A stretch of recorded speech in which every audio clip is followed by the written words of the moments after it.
Israel को पिछले 50 सालों के इतिहास में सुरक्षा पर सबसे खतरनाक हमलों में से एक का सामना करना पड़ा।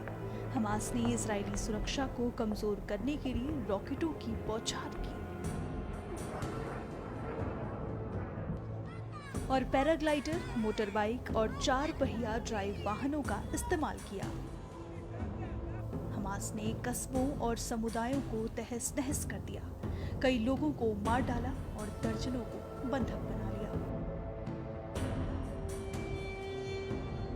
लेकिन सवाल ये उठता है कि हमास के पास ये विस्फोटक हथियार पहुंचे कैसे? इसका जवाब है सुरंग, जिसके नीचे चोरी छिपे लिखी गई इजराइल में आतंक मचाने की कहानी। इजराइल डिफेंस फोर्स की वेबसाइट के मुताबिक हमास का सुरंग नेटवर्क वास्तव में एक विशाल भूमिगत शहर जैसा है, जिसके रास्ते गाजा में कई जगह खुलते हैं।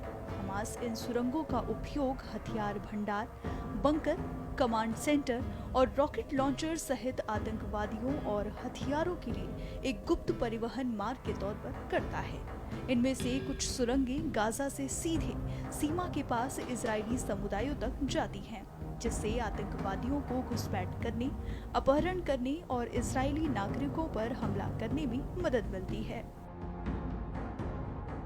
दरअसल साल 2005 में इजराइल ने गाजा को छोड़ दिया था। इजराइल के गाजा से हटने के बाद हमास ने ईरान से रॉकेट, विस्फोटक और अन्य उपकरण आयात करना शुरू कर दिया।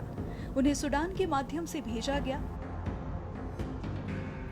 मिस्र में ट्रक से ले जाया गया और सिनाई पेनिनसुला के नीचे संकीर्ण सुरंगों के नेटवर्कों के जरिए गाजा में इनकी तस्करी की गई, जिसके जरिए इजराइल को बड़ी चोट पहुंचाने की तैयारी की गई। सुरंग के जरिए हमास ने हथियारों का एक बड़ा जखीरा तैयार कर लिया और इजराइल को कानो कान खबर नहीं लगी। नहीं, इन हथियारों की तस्करी के बाद हमास ने पूरे प्रोसेस के साथ आतंकी भी तैयार किए।